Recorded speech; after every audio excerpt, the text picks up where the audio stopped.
Because going through a course is great, but like you can't practice and do it real time, especially something like ad management. So she asked for my number. Next thing you know, she said, hey, I got these other doctors, they want an event. I want to introduce this other rep. And so I ended up getting so many referrals. And so I did an event for her doctor's office. I think they paid me like, that's one way I grew my business. I didn't actually look for it. It just like happened to fall in my lap. And then I had really good success. And that was always my mindset of like, get free trials, gain the experience, get the confidence. Brett, thanks for coming on, man. Thanks for having me, man. Yeah, good to be here. Absolutely. So we connected a while back and figured out that we've been living parallel lives.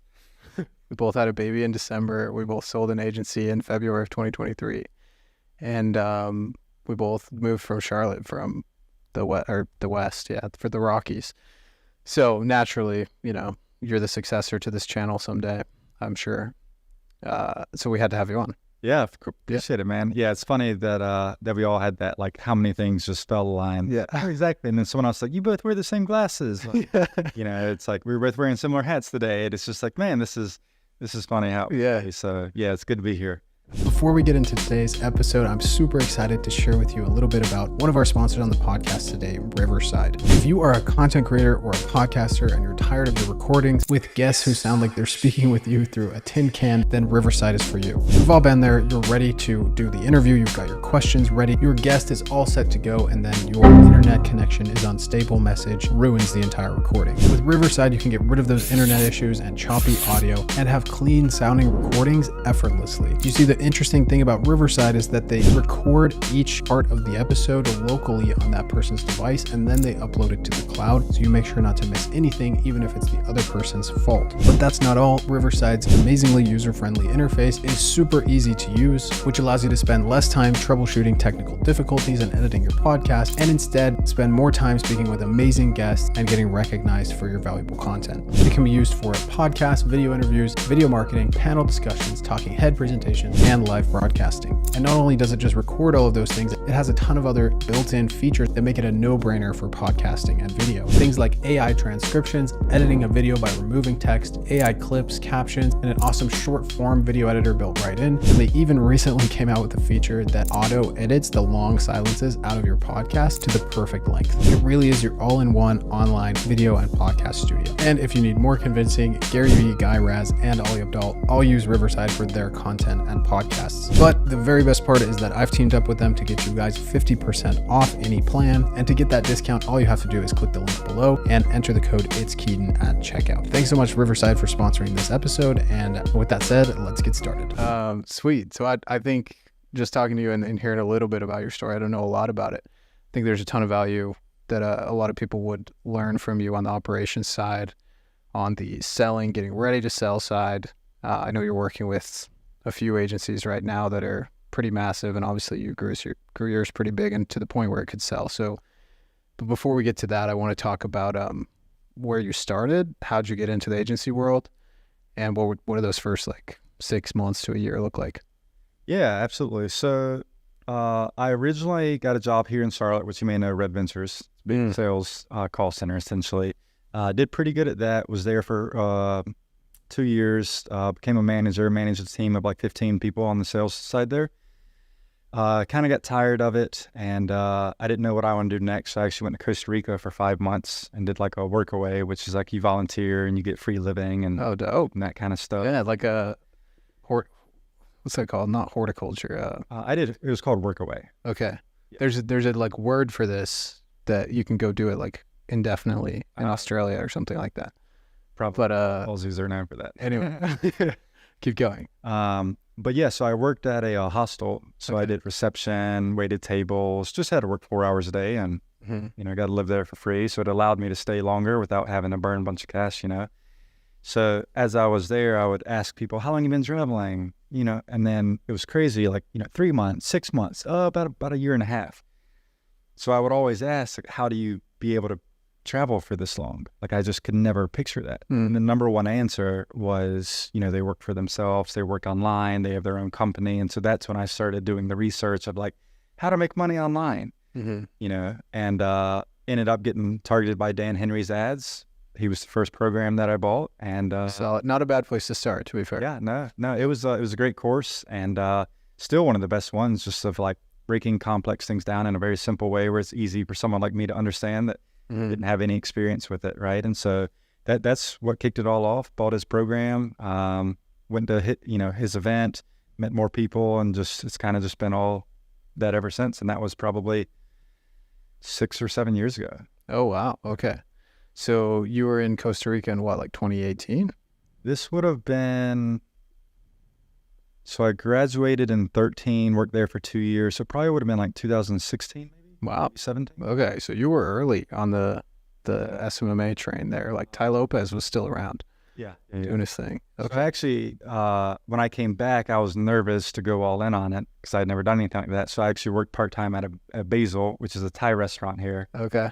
Looking back at it, I would have just gone all in on it versus like 1 foot in, 1 foot out kind of thing. Yeah. I think I would have progressed longer. So the first, I was still coming back from Costa Rica. So the first like 6 months you asked, it was kind of just like, how do I just make a side hustle? Yeah. There was no real, like, I never thought it was going to be like the next thing for me. It was just like, hey, I just want to be able to do it and I just want to travel. That was like my only thing that I had to focus on. I grew up playing soccer like yourself as well. And so just being competitive, like I'd have friends in networks and, masterminds, and someone would be bigger than I'd want to, catch up to them. And then eventually it just kind of became like, yeah. It's funny how that starts. Like I've super similar mindset going into it. Like it's almost like you're scared to commit to business because everybody's told you it's so risky your whole life.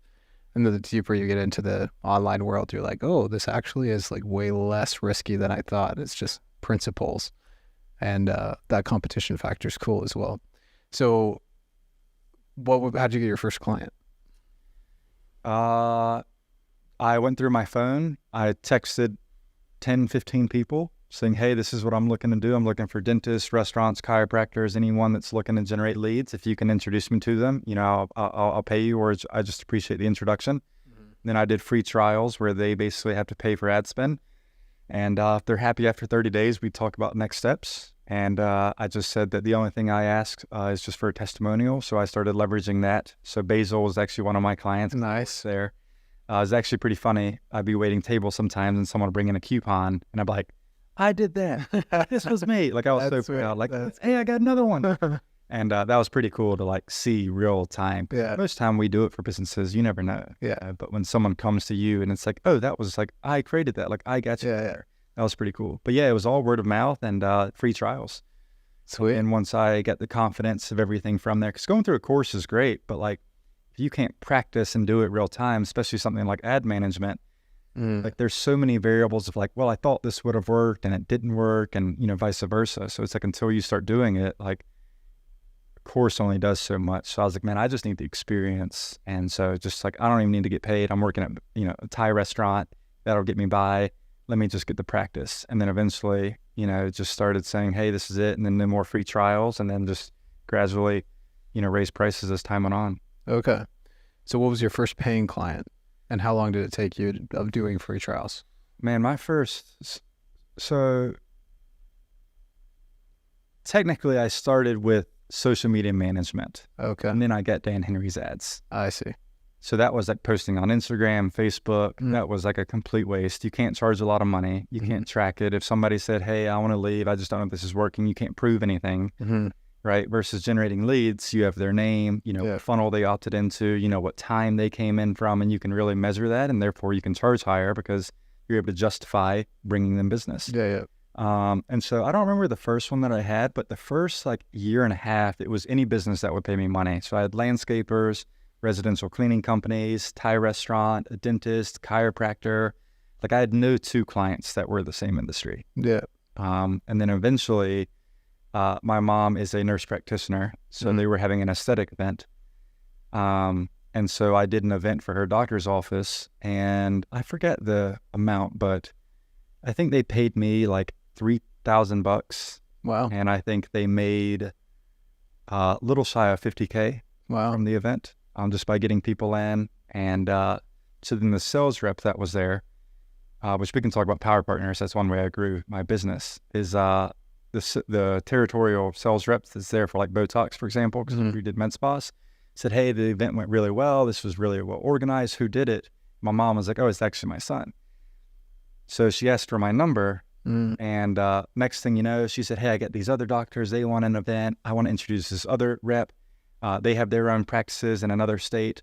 And so ended up getting so many referrals for that industry that I ended up just telling everybody, my clients, like, hey, after 30, 60 days, like, we're going to end this relationship. And then I went all in on med spas.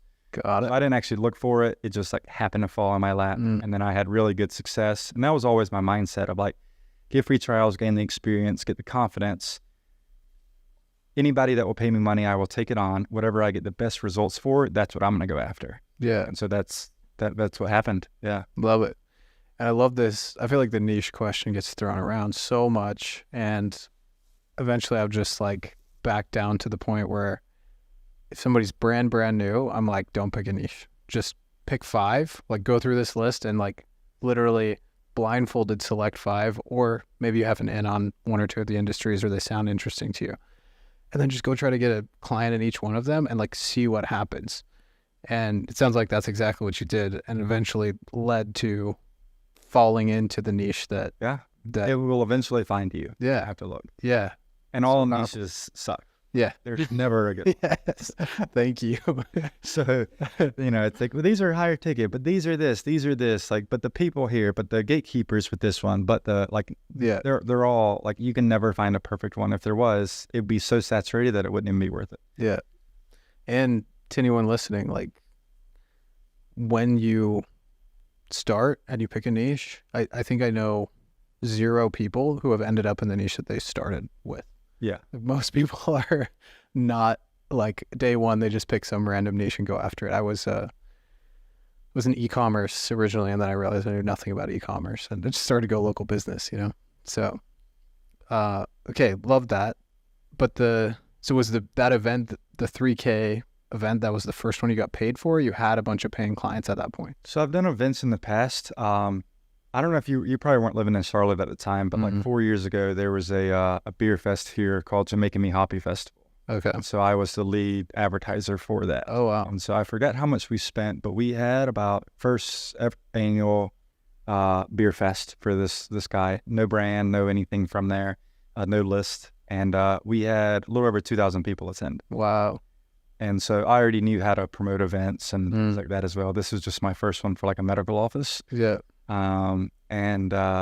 It did really well. And so I already had some but that was one of our products that we had at our agency was we would do events for them. Yeah. So we could do the recurring, like if you want Botox or, whatever treatment that it is you're looking for, or we could do events, which are grand openings, open houses, fall events, like whatever you want to have. And so we had some clients that like we would do quarterly events for, and the ROI on them was just like so good because you have this domino effect that once someone's in the room and you see one person buy, well, the other people then want to buy, right? And so it's not something you can do every couple of weeks kind of thing because it just kind of gets old. And we had giveaways, and we had resources on how to make the event successful. But that was a big thing that allowed us to stand out and and also retain. So if we had a bad month for our like ongoing service, we did an event and it's like, well, that worked out. Like this paid for 6 months of your service. So it's like no brainer. Yeah. This is actually the second time this has come up on a podcast in the last month. And I think it's so slept on because everyone's just trying to copy paste like the same stuff for every single client and just do it in a different city. And then they get surprised when like the results are different based on the market and you can't just copy paste the copy and the creative. And actually knowing how to turn something around like that is such a valuable skill for when a client comes to you. Is like, what else can we do? You're like, oh, I don't really know how to do anything else. How did you get into the event space? Was that your first one, the Jamaican? No, I'd done a couple since then for other ones. I forget the first one I've ever done, but we've just done so many over the years. I mean, the thing about events is they're very stressful, right? Because a lot of factors can come into play, like, if the weather is bad, if like COVID was a thing where we had to stop all events, and it's like, well, that was like a good recurring thing that we can no longer do. Yeah. But it's also stressful because just because you have leads and people saying, yes, I'm coming, doesn't mean they're actually going to show. Yeah. So then it got to the point that we had to figure out our KPIs, which is okay, based on the number of leads, we can expect 60% to do this, out of that 50% to do this. And then, and then that only came from data. of doing it over and over again and asking like, hey, what was the show rate? What was everything from there? Can you give me the list of everybody that came? And we would text them and let them know there's an extension due to thanks for coming. And then everyone that didn't come, we would also text them saying, hey, we understand not everybody was able to make it. For this reason, we'd like to give you an exclusive event, promotion, which ends Friday, and you get A, B, C, and D. And so even if they didn't capitalize on all the sales then, we always try to figure out how can we get more back end sales on the, on the back end and get more. So that worked really well. Smart. Hey guys, just jumping in here to give you a quick word on our sponsor High Level before we get back to the interview. If you don't know already, High Level is the top sales and marketing solution for any business, but particularly agency owners or anybody that needs a software product to resell to their existing customer base. It has everything you need to capture, nurture, and close leads for marketing clients. And the best part is High Level believes in not taxing the agencies on its platform, so you can get unlimited clients for one low flat monthly fee. The best features include a CRM, funnel, website and email builders, course hosting platform, robust marketing automation builder, a consolidated chat stream with WhatsApp, email, SMS, Instagram DMs, and Facebook DMs, reputation management, social media posting, tracking and analytics, and so much more. And as if that wasn't enough, High Level is fully white labeled, meaning that you can take the platform and put your own brand on the desktop and mobile app and resell it to your industry for whatever price you want. Essentially, what High Level has done is brought the bar for starting a software company way lower, so normal people like you and I can help our clients with an amazingly robust software without paying hundreds of thousands of dollars in development costs. I am not kidding when I say hands down, High Level is my favorite software of all time. It has been integral to my success with my agency. It helped me increase my clients' results and retention, and I use it every single day for my own business. And if you sign up for High Level today, not only will you get a 30-day free trial, which is not available on their website, but you'll get all of the bonuses listed at itskeaton.com/mastermind, which gets you support, templates, and courses to kickstart your High Level journey and get those first few clients or scale to your next few clients. If you're already a High Level customer, you can also get all of those bonuses by upgrading to the next highest plan underneath my link. Instructions for that are also at itskeaton.com/mastermind. But what was the first event you ever marketed? I don't even remember. Like some chiropractor or dentist probably? Yeah. Okay. And how do you entice these people to come to these sales-based events? Like I get if it's a fun festival, right? But so exclusive events, it's only offered to those that show up. Okay. Turns out we ask them after as well. We just don't tell them that at the beginning because we want them in the door. Mm-hmm. There's giveaways, right? There's raffles. You get a chance to win Botox free for a year. What we would do is we would ask our clinics to say, hey, call your reps, your medical sales reps, and let them know you have an event. And most of the time they will actually fund for the food and they will give you free product. Wow. So they're not going out of pocket because these reps want them to sell their product. So they're willing to do more to get them in the door. So they never had to pay for their own food. Local restaurants will also donate it. They're like, hey, if you just put our sign up where people know it's us, then we'll donate it. And that's all they ask. Wow. Yeah. So we would say, hey, call a local place. We're in the med spa niche, so like health and beauty and that kind of stuff. So, pick something healthy, kind of thing, like a McAllister's or some kind of delis, that kind of stuff. And we would, give them resources on how to make it successful and also increase their profit margins by like not paying for food, by like having to give away the product out of pocket. So we're going to have food. We're going to be giving this away and you can only, the drinks. And you can only win this giveaway if you come. Yeah. All right. And then when they get to the event, like how do you make it not boring? So it depends on the size of it. We did bigger offices and smaller ones. Another thing that we would say is every friend that you bring with you, you get 2 extra raffle tickets. So just yourself, you get 1 raffle. Every friend you bring, we had people show up with 10 friends. Wow. Right? Because some of the giveaways are so big and that's free marketing. I didn't pay for those leads. Yeah. And so you want to figure out how can you make the most out of every opportunity. Referrals are always a big one. Yeah. So it was giveaways, raffles, champagne, sometimes they'd have like a spin the wheel kind of thing. And then we would have different tables set up if they sell different products. One's the esthetician who talks about, Botox. The other is laser hair removal with the laser tech. The other is body contouring on how to eliminate, unwanted fat without surgery. And they would just kind of educate them. I see. So it's like a girls' night out thing. Yeah, kind of, yeah. Cool. And did you ever have one that just fell completely flat? One in Chicago, and it like blizzard that weekend. Okay. Yeah, I think that was the only one that like, and we did quite a bit of it. Yeah, that's cool. We did pretty well. But So I think I still don't think they would have lost money because we would have done text and email marketing on the back end to get them to schedule for a later time. So it's like even though the event flopped, like I still don't think they lost money. Yeah. But let's say I'm a beginner. I want to get into this event marketing. Seems like a cool. Really? Okay. Let's say I'm a beginner to events marketing, but I have a few clients on retainer and I want to increase, flow. But I understand ads. I understand copy. What's step 1, 2, 3, 4, 5? Same as any other campaign. The only difference is instead of schedule any time, it's you have to come Tuesday between 5 to 7. Okay. So the follow up, put them in go high level. You got the text message, you got reminders, and then that's pretty much it. And then you retarget them after with text messages and all of that, and remind them in the text messages. Hey, reminder of the events tomorrow. Be sure to bring a friend. Every friend is 2 extra raffle tickets, and that gives you a chance to win A, B, C, and D. That's the incentive. We got champagne. We got this, right? And yeah. So it's the same as any other lead nurture campaign. The only difference is it's not just get it. It's this date, this time.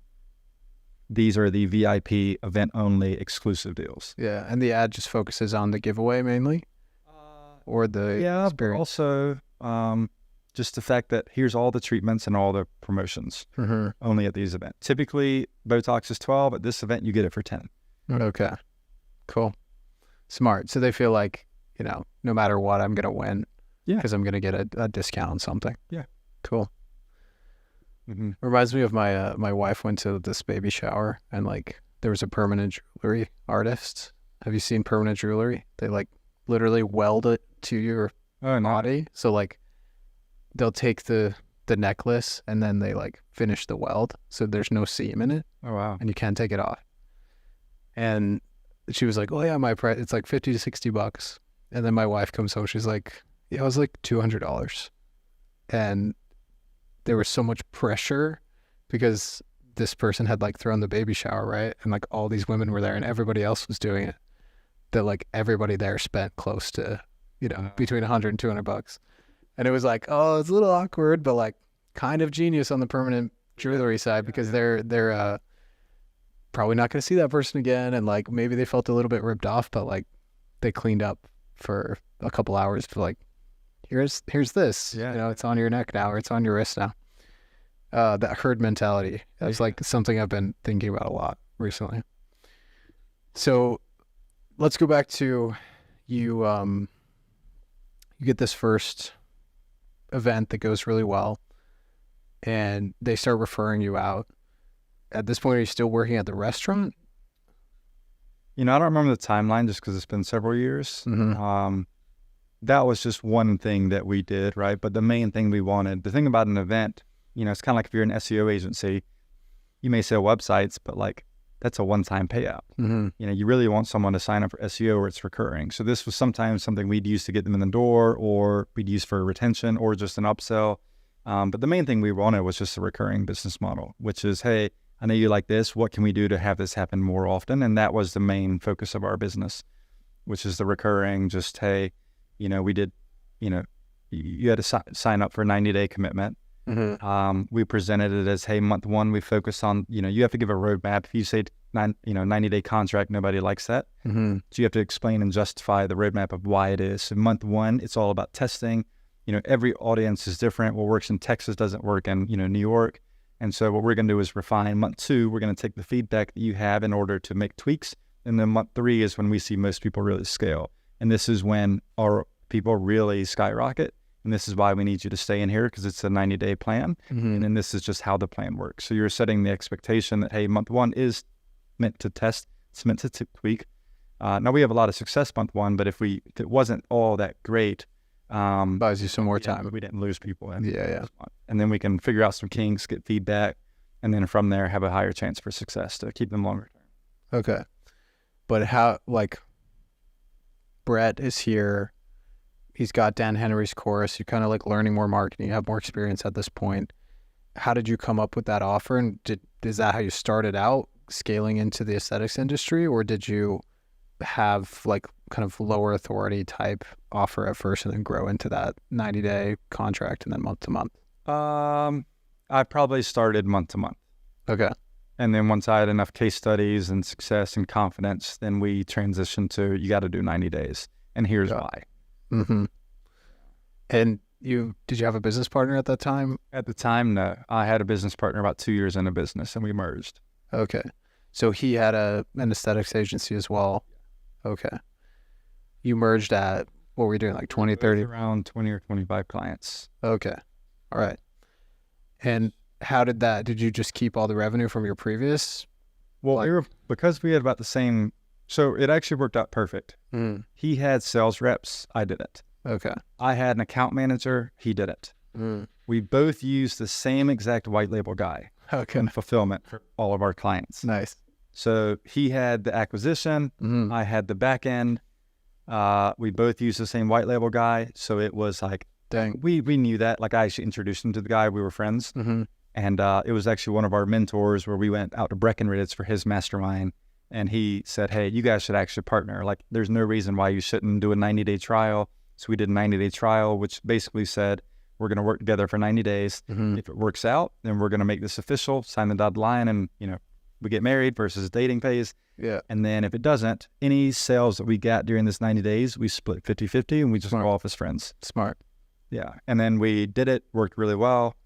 We grew, we hit the goal that we said we wanted to do, and then eventually scaled to, $270,000 a month and wow, had a team of 15. And, I couldn't have done it as fast without him, and he couldn't have done it as fast without me. And, we just had to split. Actually, I think you posted a video on this the other day, and I was like, this is the exact model we had, where it's like everything up until the credit card is swiped is one guy, which was him. Everything after that exact moment was me. Yeah. So his only job was to get as many appointments on the calendar for our sales team as possible, create the offers, the proposals to help with the sales team, the training, all of that. And then once that's done, how do we onboard them, the fulfillment, everything else was me. So I was the back end guy, just making sure that we can fulfill as many clients in a possible month as we could.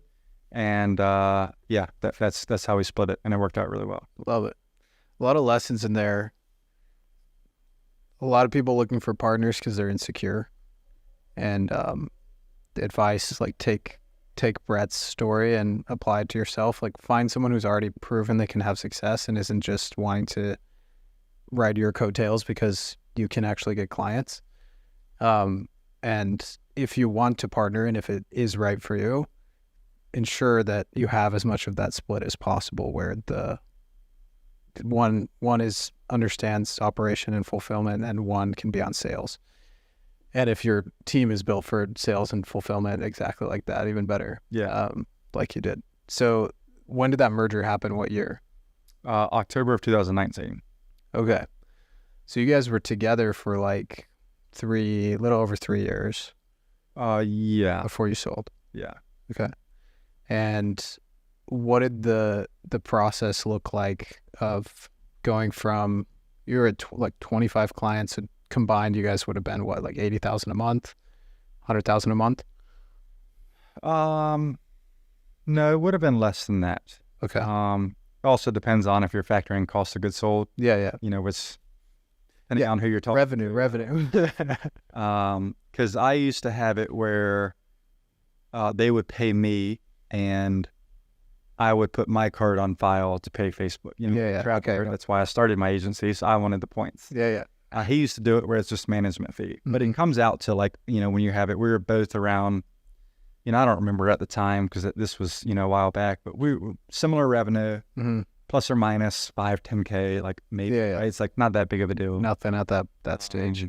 And we just had like what I had, he didn't have, and what I needed, he had. Yeah. So it was just a good fit. Okay. Cool.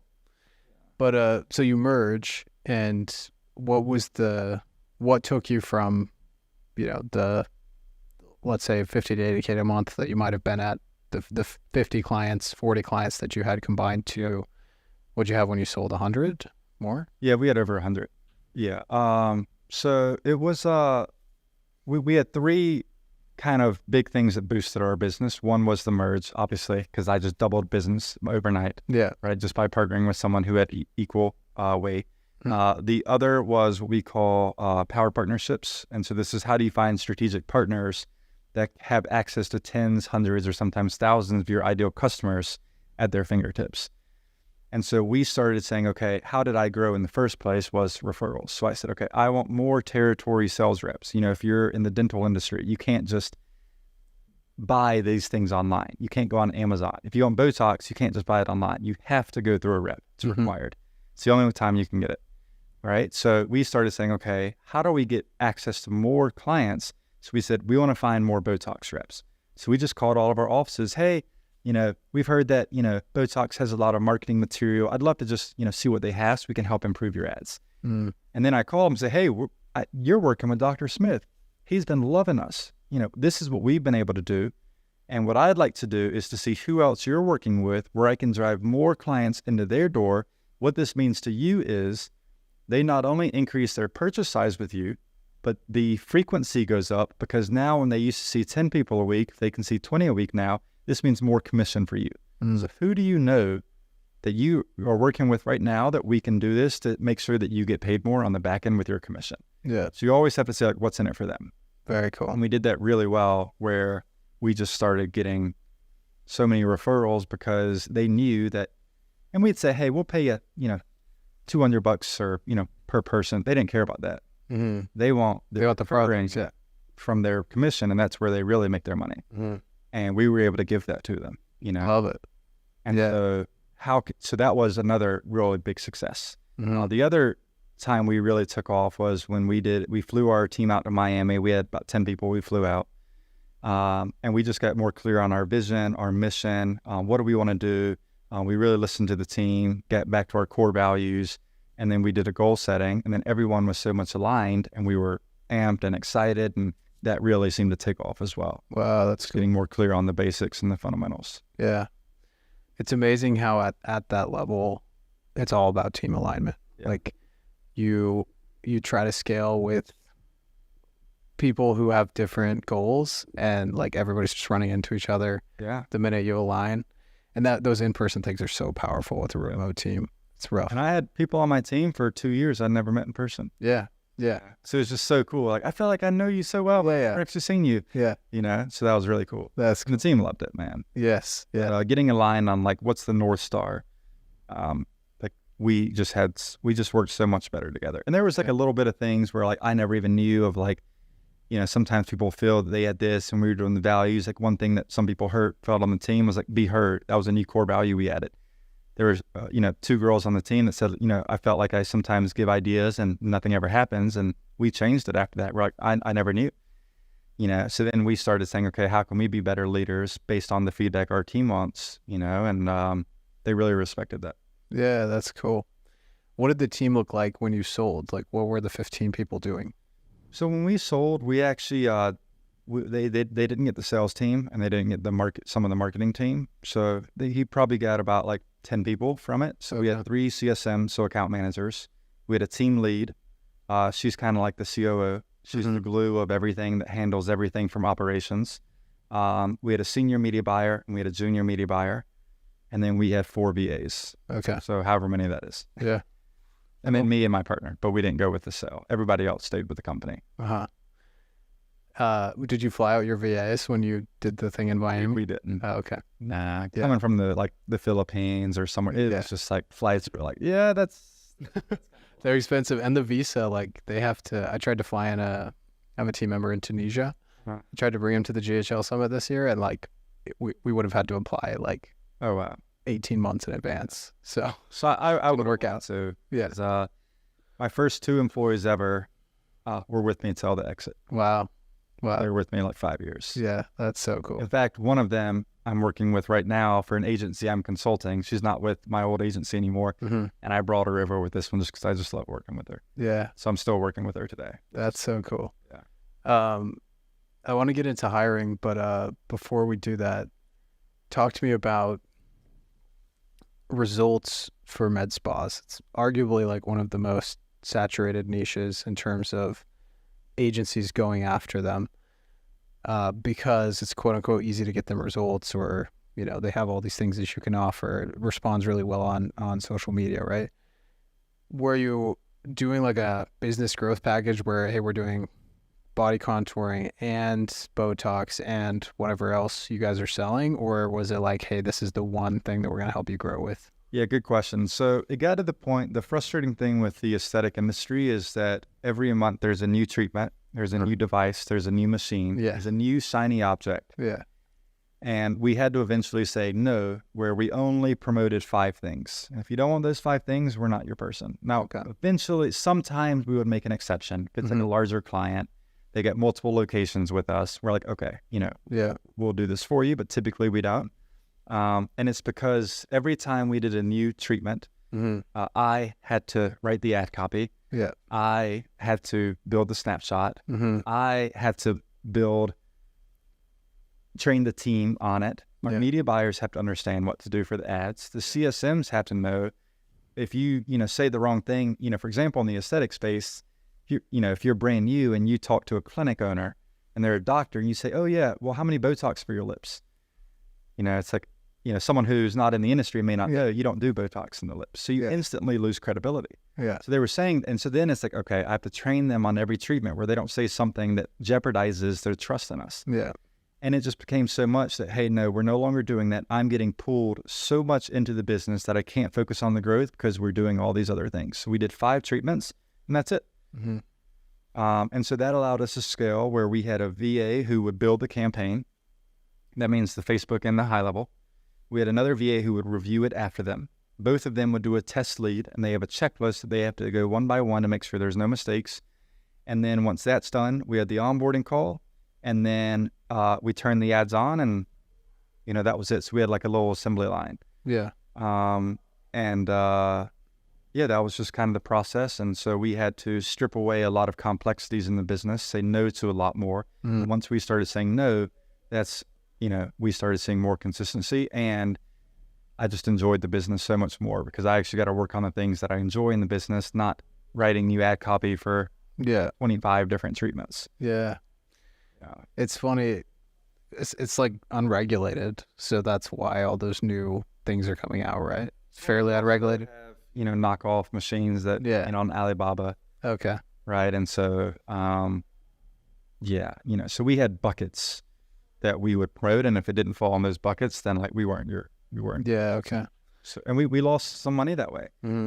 But I also built a business that, I could go on vacation, I could go snowboard, I could go to Europe, and the team had it under control because they knew we wanted to be really good at a few things, not okay at everything. Yeah. And I think that's where a lot of people, make the mistake. True wealth is when the money you say no to feels better than the money you say yes to. Right. But what about the specific campaigns? Would you say there was anything special about what you guys did? The only thing that I think did really well was we included bonuses and incentives. So for example, say for Botox, where it's like,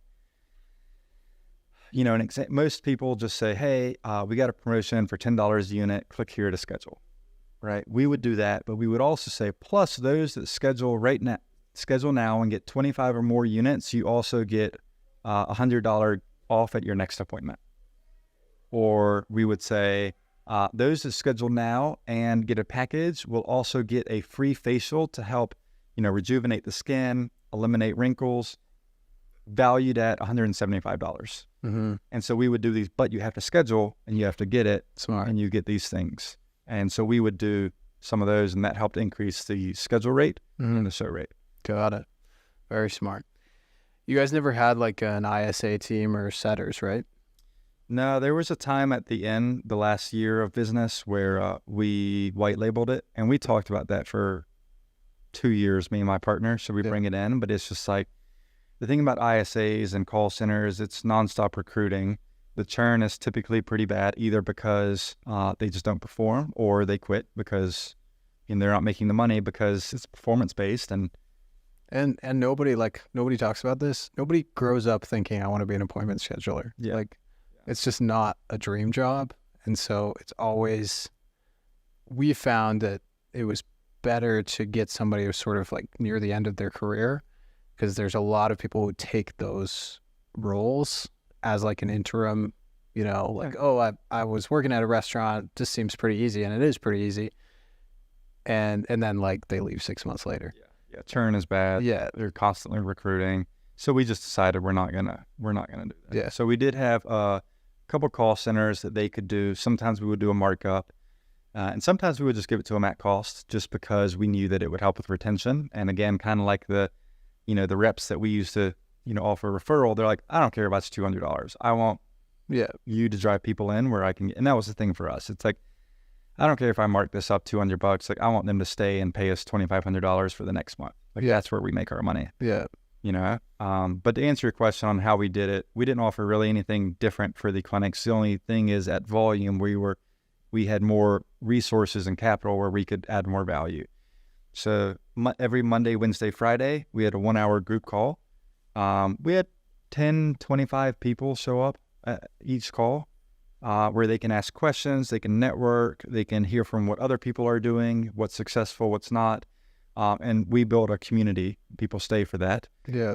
We also had a doctor on our team who used to own 3 clinics.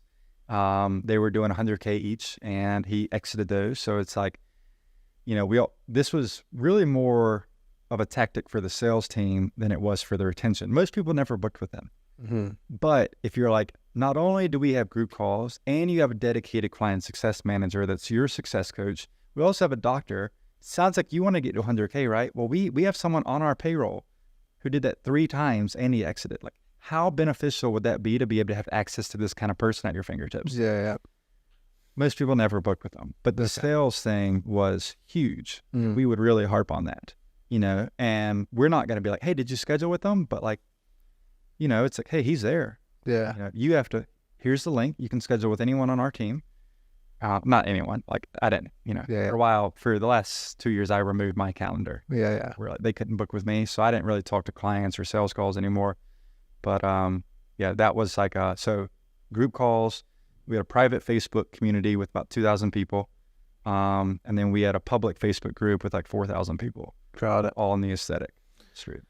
The community aspect's so powerful. That meetup that we went to before you got there, Matt Shields was talking, and like he was talking about how Estate AI, which is their real estate agency, it's basically just a community. And then they happen to have like done for you services on top of that. and the killers are all networking. Like, you buy into this space where like everybody's elevating everybody else, and all of a sudden, like, you don't really, like, the results matter, but everybody's taking it so much more seriously that the burden of doing everything is off of you because they're talking to the other people who are having success.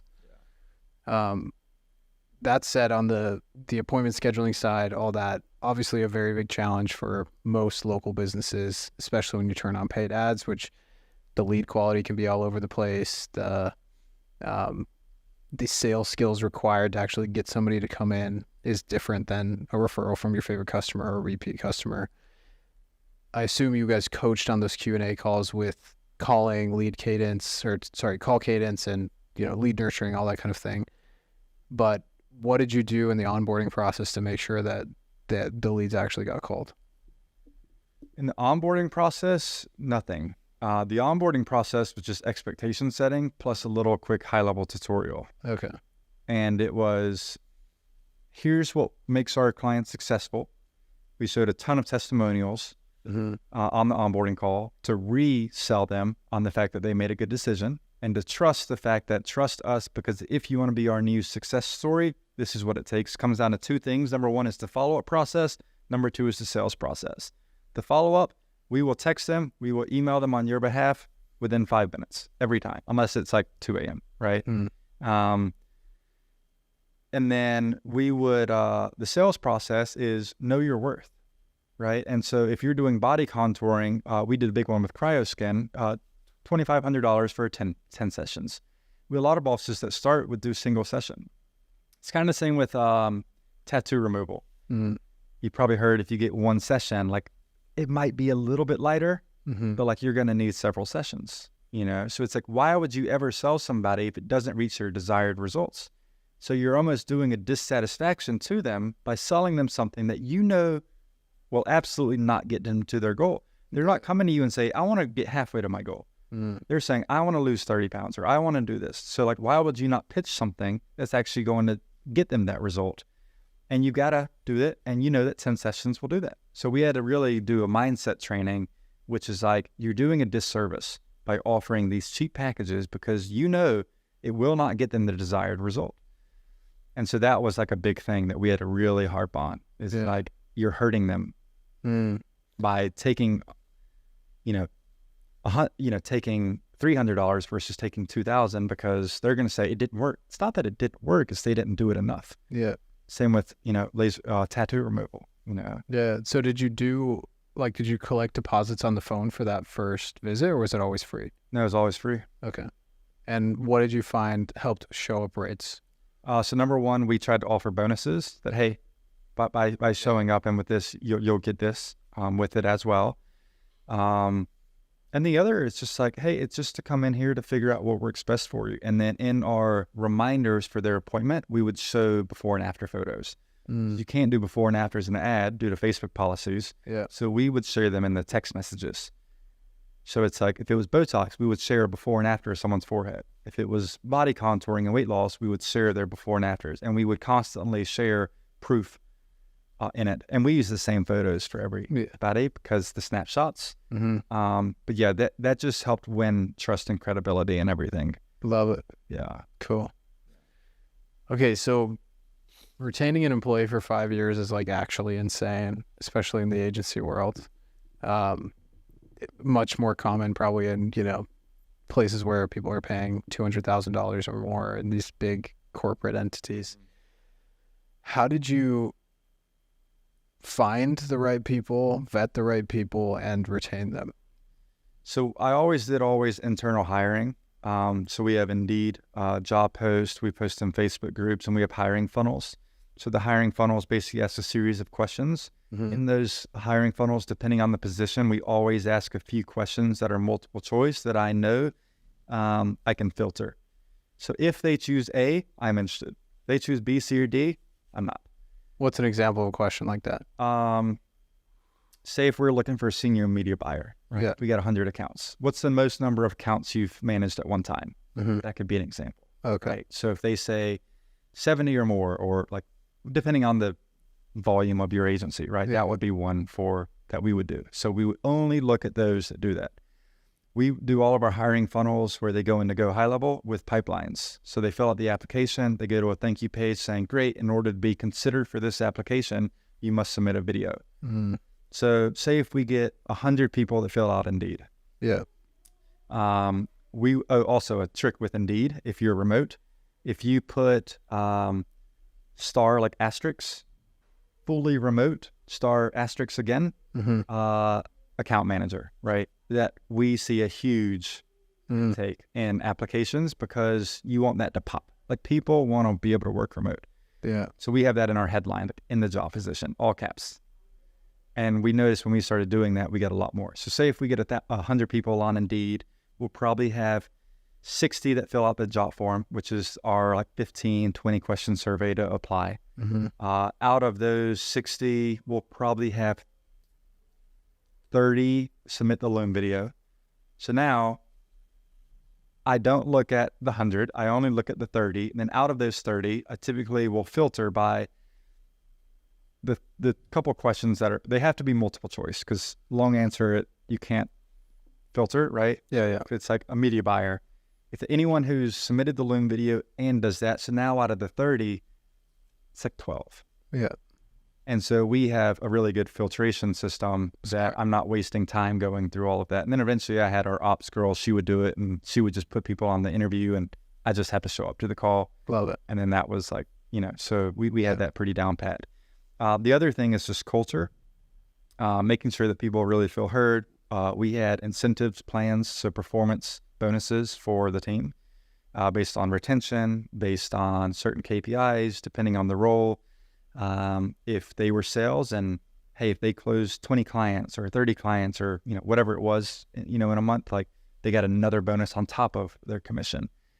And so they had even more perks to be like, oh, man, I'm already doing good, but if I just get 2 more, I earn $1,000 more. So we had these levels that they could break, and that really pushed them to get those 2 more. Yeah. If it's last day of the month, like they're hitting the phones hard. Yeah. So having some of those really go. Sweet. Sweet. I'm glad you mentioned culture. It's such an important aspect of that. You say that to a beginner and they're like, what does that even mean? Like the culture of my company. Like you are the culture of your company when you start out. And then it basically becomes, in my experience, what you tolerate becomes the culture, but also what you breathe life into and encourage, right? Any tips that you found when it came to the onboarding process or just basically teaching people what the culture should be when things maybe didn't go to plan or somebody stepped out of line? How did you handle those situations? So we come back to our core values. So when we interview, we let them know what they are. Not the first round, maybe like the final round. We let them know our mission of what we're on a mission to do, and then kind of our like 5-10 year vision of where we see ourselves, because that's when people really come on.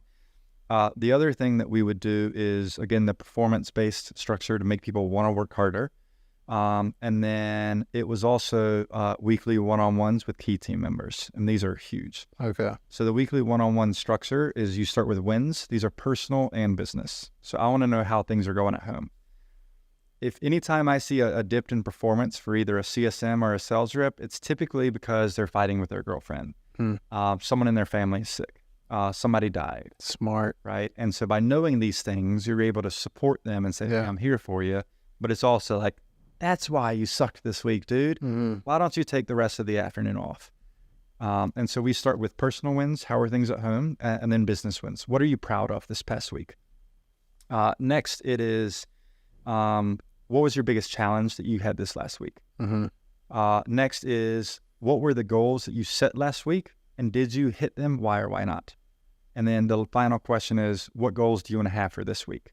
Which is, like I did one today with the agency I'm coaching at, and I'm training him on how to do that with his team. And this is a CSM that we did it with today. And his goal this week is he wants to get 1 upsell. I don't always do the sale. So I say, hey, let's not do the sale. I want you to make 3 offers. And I bet you'll get one of those. So there's lead indicators, there's lag indicators. Lead is what you can control. You can't always control a referral will close. Yeah. But you can control, did you get 5 referrals? Yeah. Right? So for him, it was, I want you to make 3 offers, solid ones, where you're sending the proposal, not just a, hey, we offer this. If you're interested, let me know. Right? So I want you to send 3 proposals. I know you're not going to send a proposal to someone that you half-ass pitched. Yeah. So it makes sure that they're serious about it. The other was, I want you to get 1 vendor from any client you talk to. Ask who they get their equipment from, where they get their supplies from, and I want their number where we can call them and say, hey, I know you're working with this person. Who else do you have that you can refer us, like those power partners, like the Botox reps? I want more, and I'm training this guy how to get those. So all I need, just get 1 number. Hey, who's your marketing? Who do you use? Who do you use supplies? Who do you do this? And so, like, I want 3 proposals sent. I want this. And then the final question with that is, what do you need either from me or yourself in order to make sure you can hit this? And sometimes they'll say, well, honestly, I've been trying it. I feel like my pitch isn't very good. Cool. I, as the leader, if I give you a script on exactly what to say, is there any reason at all you can't do this? And sometimes I say, no, I just got to do it. Like, I've been procrastinating. And so by having that, you give the accountability. So then when the next week comes around, it's, you said last week you wanted to send 3 proposals and get 1 vendor's phone number. You said there was nothing you needed from me as your manager. The only thing you need to do is put in the reps. Did you put in the reps? Why or why not? And having that accountability and everything really helps. Wow. So having the goal setting and then asking them what do they need to hit that goal, then it's just, dude, you said the only thing you needed to do was just do it. Like, why would you not do it? Okay, this week we're going to do it again. Let's not have this conversation again next week. I believe in you, and then it's also like, this isn't like you. So instead of putting them down, like, why? It's like, hey, I know you're better than this. Like, I know you can do this. And that's kind of how I would communicate with them. And how many of those one-on-ones did you have a week? So eventually, just 1. Nice. This is with our COO. Mm-hmm. Then I delegated the one-on-ones with her. So each CSM had one. We had 3 CSMs. She was the ops above them. So she started running those. And then each salesperson also has a one-on-one each week. Got it. And that was the structure we had. So if they're like a VA or a junior level, we don't have them with them. I see. It's typically client-facing or prospect-facing. Got it. But the VAs and the CSMs, did they have a one-on-one with anyone, or just not? Like they didn't have one with a superior because they don't really have a superior, or how did that work? The VAs? I guess the VAs, I get that, but the CSMs, they did it with our COO. Okay. It used to be me, yeah, and then I started delegating more. So yeah. then I trained her where she would shadow me a few times, mm-hmm. and then we switched it. I would shadow her, and I'd give feedback. Hey, that was good, but make sure you set the expectation that like, this is the goal. Let's hit it. Yeah. And then eventually after I shadowed her several times, like, hey, you got this? I'm no longer doing these. And so all I would do is she would write down the questions of each of these in a Google presentation, slide deck. And each one is at the top is February 1st, February 7th, February 14th. And I could just go in, and all I would do as the owner is just go read them. Nice. And I would just see how things go. And be like, hey, I saw that, Billy, his granddad passed away. Like, hey, and I'd be like, hey, why don't you order him like an Uber Eats for lunch tomorrow or something? And so we would sometimes give like random. Love that. Yeah. Yeah. Things. Yeah. It's amazing how it has to be simple to thrive. Like anything complex in terms of team management just crumbles the minute you try to let anybody else take it. Yeah. So I love the weekly one-on-one. Those are huge. Yeah. Because people want to be pushed. It's interesting. I've actually interviewed people and say, "Why are you leaving?" And they're like, "I'm like I've had people tell me in an interview they're bored of their current company. It's because no one pushes them. Like people want to do better. Yeah, and that's part of our culture. That's part of our values that we share with them. And if they're not aligned with those, then that's okay. But you're not. Yeah, fit. Interesting. People are begging to be led. Yeah, I think about that quote a lot. Well, also they're incentivized because the people we're doing one-on-ones with, like they have a performance bonus structure. Mm-hmm. So I'm teaching them and I'm training them how to make more money. If you just use this script, if you just follow these rebuttals, promise you I will make more money. And then we also ask, what is it the thing that they're wanting for? If they want to buy your first house, what do you need from that? What do you think? Okay, do you have kids? Okay, the average household, what's it going for? Okay, so what do you need to be making monthly to feel confident with that? So if you need to be making $8K a month or $10K or whatever it is, like here's what you need to do. If you get 6 sales a month for upsells that equate to this on top of your pay, and then you have the recurring after that, you'll be able to have that. Love it. Right now, you're not pitching. You're not making offers. How would you expect a sale if you don't make the offer? That's why we pitch. We start with the lead indicators, not the lag. When I push them, it's, I need you to make 5 offers. I don't say get a sale. Yeah. Make the offer. And that's, if you push that, naturally, everything else will follow. Love it. What were your upsells? It could be an event. It could be a higher package. So instead of a 50 lead guarantee, we could do a 100 lead guarantee. Now a good bit of that does go to ad spend, but the rest would be for management. And we would give them a percentage of that. And that's just basically increasing their ad spend and maybe adding a couple other services? No, just increase ad spend. Oh, wow. And then the other would be, hey, you're doing Botox. What about your laser tech? Because the people in the aesthetic space, each treatment is a different person. So the person who's doing the laser isn't always the same person who does the Botox, isn't always the same person that does the body contouring. So we would say like, hey, how's your laser tech? How's your appointments for those? Would it make sense? Like, does she have capacity? Why don't we add that on? You're happy with the Botox. And so it would be adding another product as long as it fit those 5 categories, because we don't promote everything. Yeah. It's too messy. It's hard to scale. I get pulled in having to rebuild everything. I don't want to do that. Yeah. So you start out with just 1 service or 2? Typically 1. Okay. I mean, we don't pitch 2. It's just start with 1, right? It's pretty hard to be like, just try to sell 2 at first. Like, why do 2 when you could just try 1, right? 100%. I get it. So we don't pitch 2 on the front end. So you'd pitch the 1, and then how much was it to add 1 more?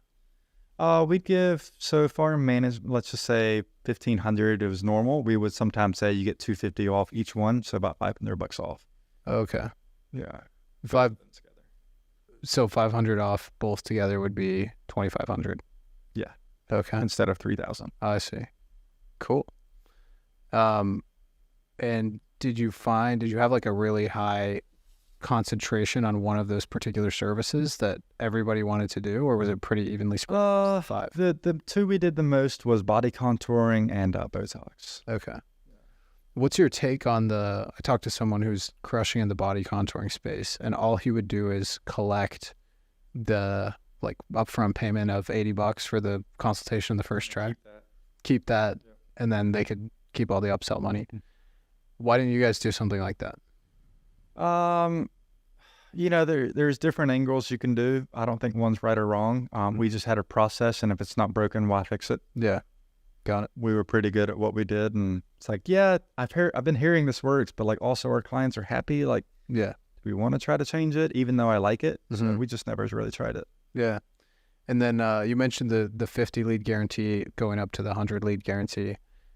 So the pitch you guys did on the 90 days, you just said, hey, every month you get 50 leads, or we'll pay for the rest of them, or how did you manage that guarantee? You get next month free, and we pay for all your ad spend.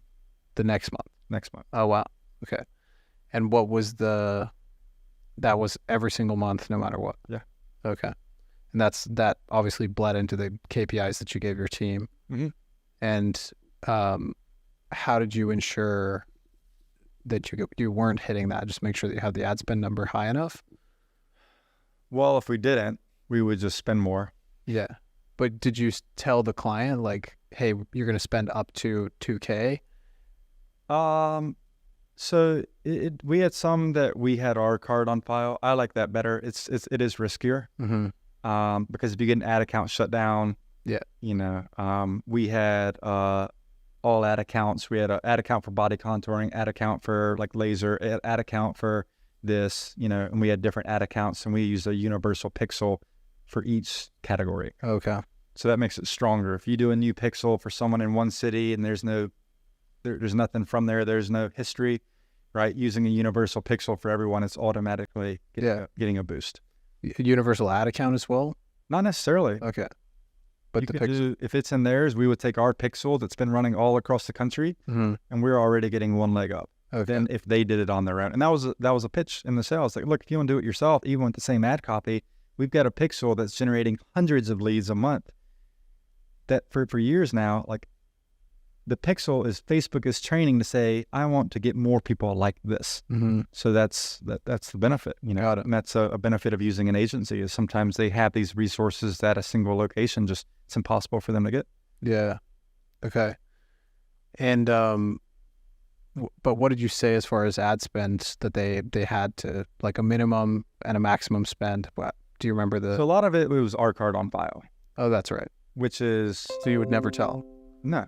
If we need to spend more, it goes into our profit margins, but I don't have to pay for next month. So like, who cares if I got to spend $200 more? It saved me $2,000 the next month. I see. Yeah. If it was their card on file, sometimes we would just put ours on and...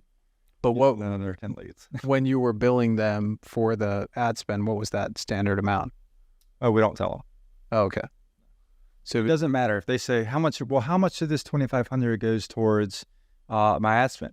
Whatever it takes, we will spend as much as possible in order to make sure that we hit your guarantee with just 50 every single month. Not only that, we're going to train you on how to get them to show up.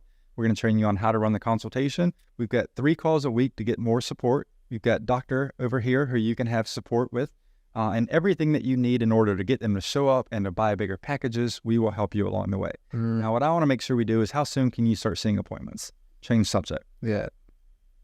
Smart. I actually really like that. It doesn't matter what we spend. Yeah. Like, do you want the leads or not? Mm-hmm. You worry about what you do best. We'll worry about what we do best. And those are the best. You get in the weeds with someone, they're going to pull you into the weeds every month for the rest of your life. Yeah. I mean, the biggest thing I consistently train on with sales guys mm-hmm. is you never pause after a question. Mm-hmm. Always answer a question with a question. Because most people will say it's, well, whatever it takes. We're going to do whatever it takes, hit the guarantee. Pause. Yeah, but how much? Well, Now you're inviting them to do that. And so you immediately, I call it look at the rabbit, you kind of answer the question, and then you say, but so, if we were able to get these appointments, I mean, how soon do you think you could take these? Yeah. Now they're focused on, well, next week. Cool. Right. And so I shifted that conversation to what I want to talk about, not getting stuck on the one thing. Smart. And so you've got to really, shift that. And that's like the number one thing I see sales reps, like inexperienced ones do, is they answer a question, they just stop. There's sometimes in a sales call you want to stop, but others it's like, no, that's a terrible time to stop. Yeah, I love it. Get the rabbit. Cool. So let's transition into selling. How did you decide you wanted to sell, and how did you make sure you sold for the highest amount you possibly could? Yeah. So, I went to an event with Cole Gordon. So he's at closers.io, and we went there, and one of the speakers talked about always having your business up for sale, even if you're not interested in it right now. You think you have a dream home until someone knocks on the door with the check double of what you paid. In fact, this happened to my brother-in-law not long ago. They got paid $1 million cash more than what they bought the house for because somebody really wanted this lakefront property. Wow. So they just had this custom built. They were in it 4 months. Oh, they thought they were going to retire in this. His family. Yeah. Okay, sure. Right. Yeah. So you never know. Yeah.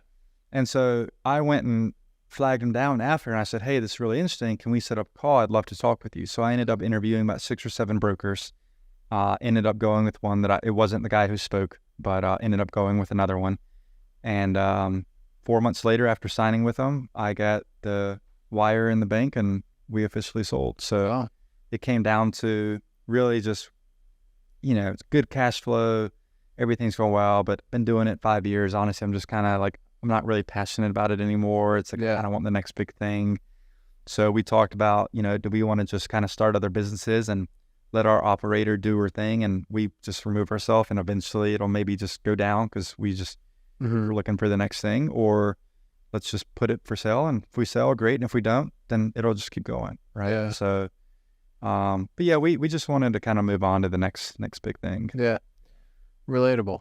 I feel a lot of, like, people ask you the question, like I get the question a lot, like, why'd you sell? Yeah. Like, tell me what the secret is, because SMMA is saturated and yeah, we're all gonna die next month or something. Like, no, it's not why. Like, after running the business for 4 or 5 years, like, it's brutal. It's not, an agency is not a passive business. You can get it to be fairly passive, but as far as models go, it's tougher. Yeah. There's always something. Yeah. I got to the point where I could do about 10 hours a week. I did more because I just enjoy working. So it was as passive as you can get an agency. I feel like I got it that way. I didn't see clients. I didn't do sales calls. I didn't do one-on-ones with the team except one person once a week. Right. We had systems, we had automations, we had really good tracking. And these are all things that allowed us to be able to exit, because we built a company that a new owner could come in and not have to, they're not paying for a job. They're paying for a business that can actually operate, and then they can just find opportunities of maybe things that we lacked on that, maybe they can add to the table and, hopefully increase valuation even more for themselves. Yeah. So tell us more about that process, and I don't want you to share anything you're not comfortable with, but any of the numbers you feel comfortable sharing would be awesome, I'm sure, for the audience. But tell us, like, how many offers did you get? Did you take the first one? How was the process of working with the broker? Yeah, so we were kind of in a unique situation where we were just kind of like ready to get rid of it, kind of thing. So we were just willing to say, like, hey, whatever we get, as long as we told the broker anything above this number, honestly, we'll just do. Okay. We ended up getting that relatively quick. And the first real offer that came in was the guy that actually bought. So we got lucky. I've got friends that exited that took, they've gone through 4 or 5 LOIs. Wow. The buyers just couldn't get approved for financing, different situations, right? We didn't have that. Yeah. So we kind of got a little bit lucky. 4 months for a sale is pretty quick. Like, that's not average. You're typically going to be like 6 to 100%.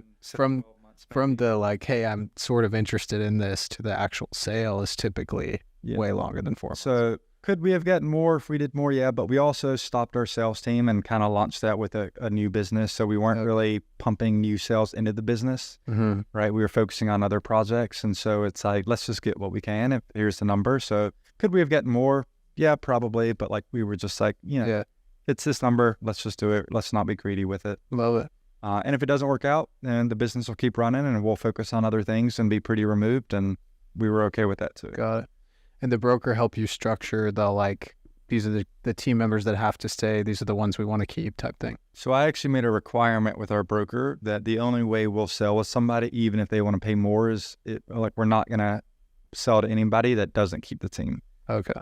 That was important for me because I couldn't have got there without them. Yeah. I wasn't going to take a big check and then say, by the way, you're fired. Yeah. And so that was a requirement. I said, even if someone offers way more, if they want their own team, like they have to get our team. And that was a requirement for us. Got it. And was the strategic buy for the buyer?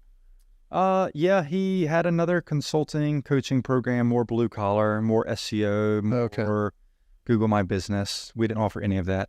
We only Facebook ads, right? So now he can then potentially run Facebook ads for his other, or he could, add a new revenue stream for our agency with Google My Business, SEO. We didn't do any of that. So those are things that he could do if he wants to. Got it. I didn't do any of that because I'm not an SEO guy. I wouldn't know how. Yeah. And I didn't care to learn. Got it. So what were you putting the sales guys on? What have you been working on and what's next?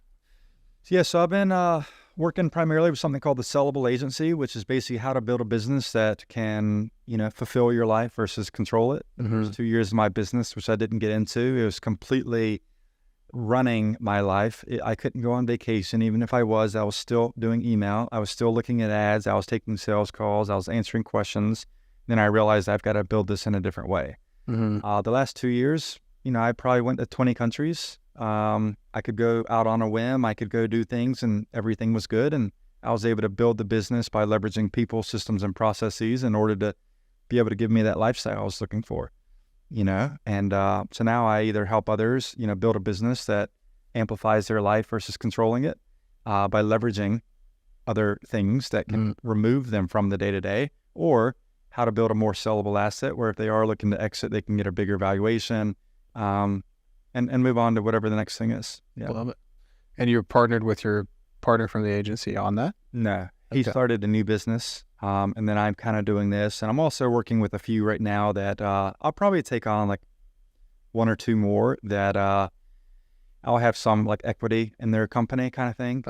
Where it's like, hey, if they do this and they're really looking for someone more to manage the operations and things, I'll come on, bolt on my systems that I built with my agency, and then as you grow, I want to grow with it. Love it. And so that's a little more hands-on, so I can't just work with 20 people doing that, but I'll probably do one or two more where it'll have like a rev share model where like, hey, if I can bolt on these things to be more efficient, help increase sales, help, do these things, then, just give me a little bit piece of the pie. And it's a no-brainer because sometimes they don't know how to do the things I've already done. And for me, I know how to apply leverage in order to get the most out of my output, where it's not like a full-time thing because everything I built, I can basically just plug in, rinse and repeat and make a couple tweaks.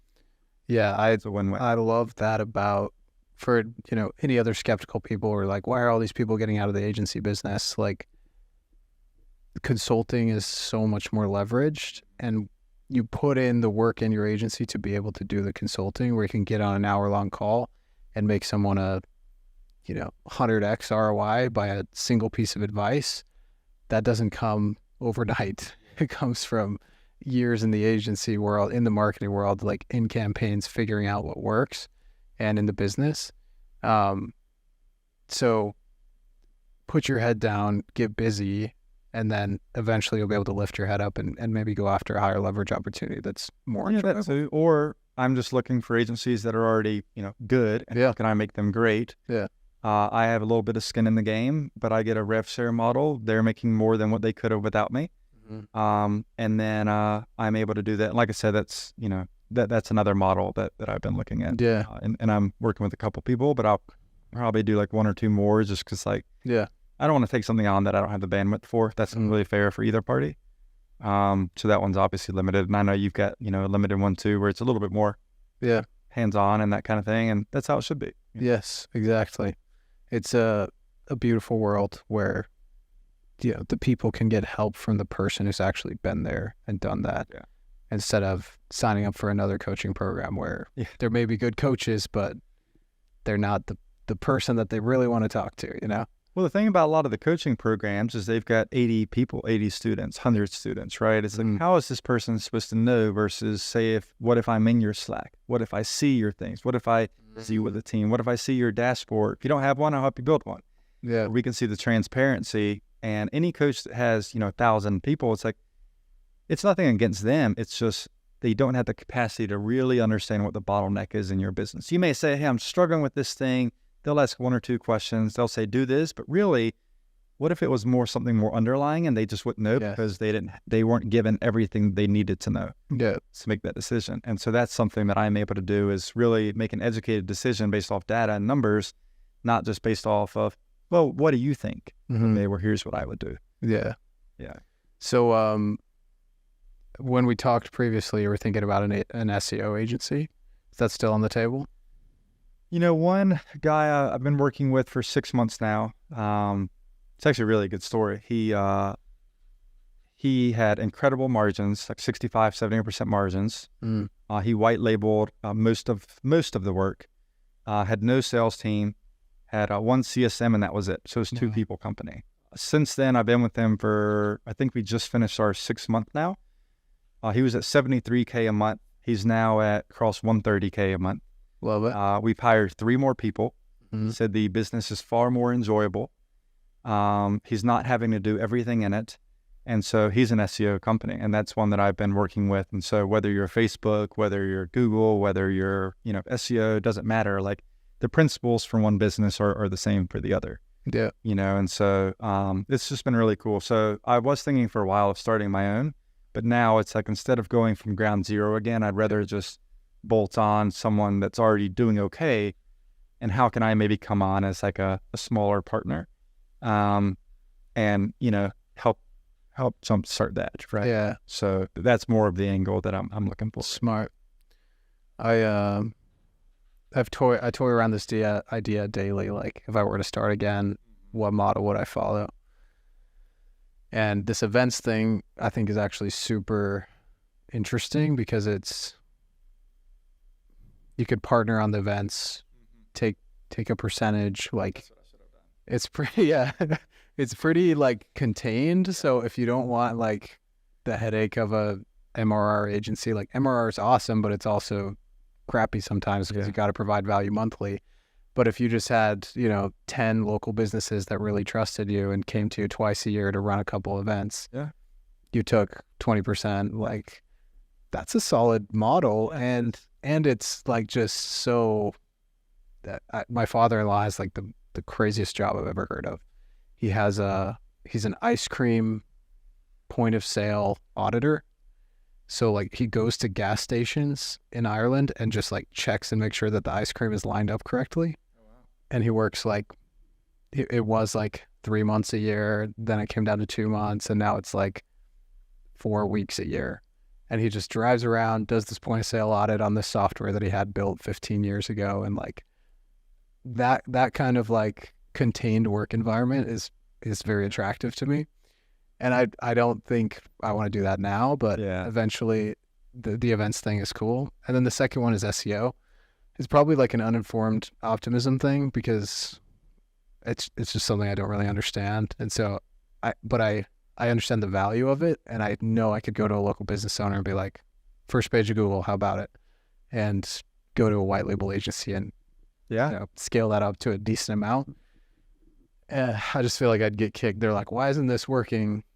Well, if I were to do it, I would white label it all. Exactly. That's what I did at the beginning, until we had the volume where it's like, we're paying per campaign with that many. It's like, dude, I could bring in-house, for that. And eventually we did, but I would absolutely white label it.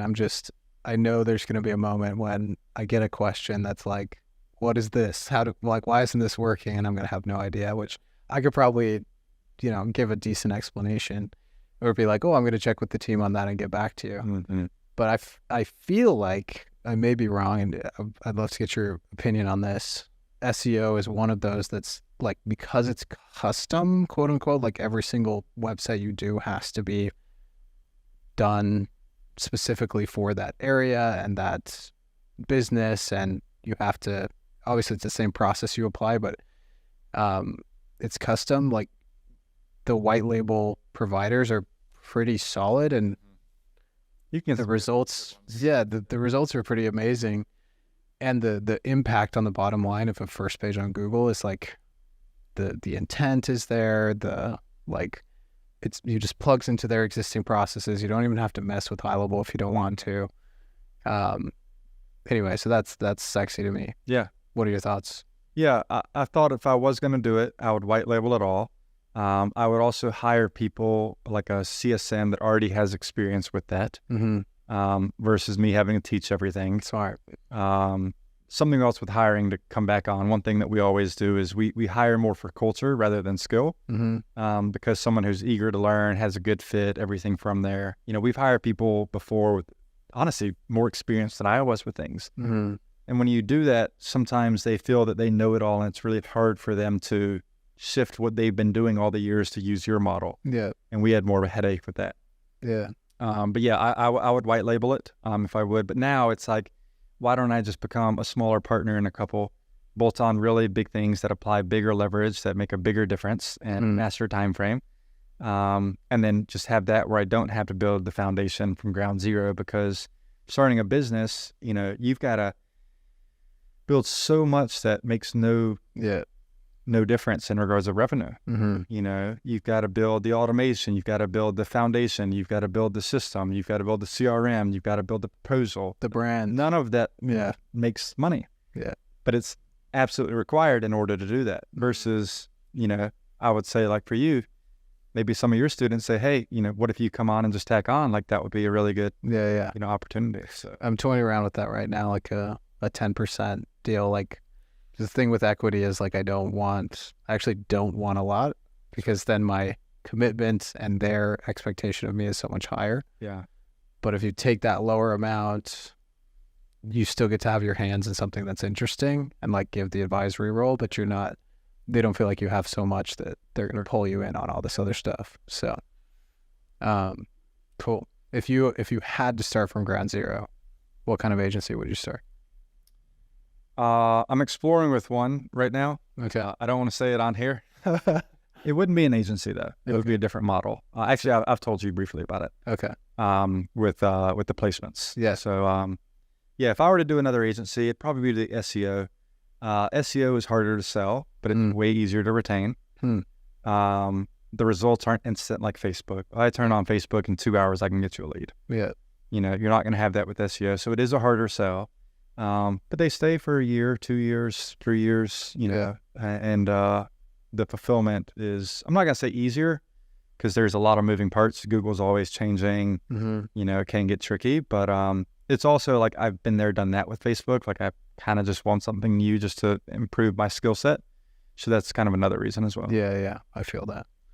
I'll tell you though, the right Facebook ads clients will stay that long and are like no hassle whatsoever. Like you get someone that's easy to get results for and already has like a really good brand in their area. You're like, hey, I'll run Facebook ads for $1,000 a month and send it to a Google Sheet. Like I've got a couple of those that I've had for 4+ years at this point, and like their area is just really easy to get results in. It's great. Yeah, we had some like that as well that are probably still with the company. I wouldn't know because I'm not in it, but that are probably still there. Now, new companies that are coming in, or if you weren't there from there, I have realized it's a little harder. It's kind of like we've had people on sales calls say, hey, I just bounce around. I'm going to try you guys for 3 months and I'll try the next one. Whoever liked the most, I'll do it. We've had people say that. There's so many agencies pitching, cold calling, now ads, that there's an overabundance of agencies. Where like some people's mindset is like, I'm just going to try it. If it works out, cool. If it doesn't, well, then I'll move on to the next. And like, you've got to get over that, and kind of help with that. But that's something 4 years ago. That was never a thing. Yeah. I talked to a guy, this would have been about 4 years ago, and he said, the thing with all you guys is you get complacent after 6 months. And so that was his reasoning for bouncing around, not because he was getting pitched all the time, but because like he had signed up a couple of times, but then the results would just decline after 3 months or whatever. Yeah. Yeah. Especially for some of ours that, were small, like they own like a little boost kind of like this, where like they only have one treatment. Try running one treatment for a year. Yeah. It's just like, especially in like a smaller town, it's like, oh, like, you got anything else we can like switch to and then come back to, like, we just need a break. And they're like, no. It's like, all right, well, can we tweak the offer a little bit, but like you can only do so much. And so some of those are, and they it's not necessarily the agency. It's just like, and that's why I like some of ours that had more treatments, because we could be like, dude, your Botox, like, costs are going up. Let's switch to, this other thing. And in 2 months, we'll come back to it. Love it. And that's one good thing about the med spas. Like, we could typically, sometimes we would suggest, like, dude, you're paying, it's like 4 times higher than what we should be paying right now, which I know is going to impact yours. Why don't we switch to this? Yeah. And sometimes, we would have to do that. Super smart. I heard Nick Robbins, I think you said you were in his coaching program. They had this one small town, I can't remember what the treatment was, something to do with knee pain or back pain or something. And they'd run them every year for the same 3 months. It was like August to October. Yeah. And they just send it, like, sell out the entire small town. And they'd just be like, cool, see you next year. Oh, wow. Yeah. And I thought that was super interesting. It was like 7,000 person area. Wow. And, maybe another, work 3 months a year type business. Small town advertising. They say rural dentistry pays super well because nobody else wants to move out there. So you can start out with like $300,000, $400,000 a year right out of dental school, because there's no other option. So you go in, you throw some Facebook ads on that. It's like a no-brainer. Everybody already knows and loves them. So. No, interesting. Yeah, we had a clinic in like Cheyenne, Wyoming, or something like that. Yeah, crushed it. Yeah, there were like not that many more out there. It did dry up after a while, honestly. But no one had ever run ads for that treatment in her city before. Yeah, so it was like something new. No, same thing. Like Miami, it's like every block there's a yes, exactly. And the costs are just insane. So like you make one mistake, or the ads run off for 2 weeks, and like, or a week or a few days, and don't get anything, like you're screwed on your CPL. That's actually a hack though, the small town thing. I just remembered you mentioned Wyoming. My best friend's from Wyoming, and he got like one realtor client there and just like filled her up in a week with ads in the middle of nowhere, Wyoming, because I think they're like, so they're not used to seeing ads that are for them, because nobody runs ads that say their town. Their town is so small. So that's pretty cool. Yeah, absolutely. So cool. Thanks for coming on, man. If anybody wants to learn more about you, any of your processes or things, where's a good spot for them? So I built something that we used to do internally, which are OKRs, right? OKRs are objectives, key results. If you create key results, there's typically more than one key result to hit the objective, right? So say if I want to make $100,000 this month, what are the key results for that? The key results are typically, well, how many demos do I need to have? How many of those need to show up? What is my close rate? And just based off data and math, it should be almost impossible to not hit the objective if you just hit the key results. So that's where I focused on. Earlier I told you the lead and lag, the lag indicators. Just focus on the first things, and then naturally, 90% of the time, every single time, I promise you, you'll hit your goal.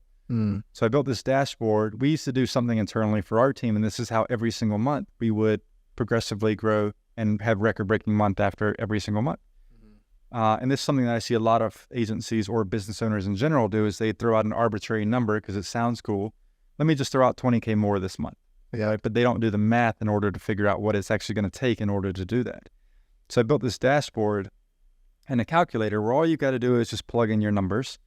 What's your current revenue goal? What's your goal for where you want to be at?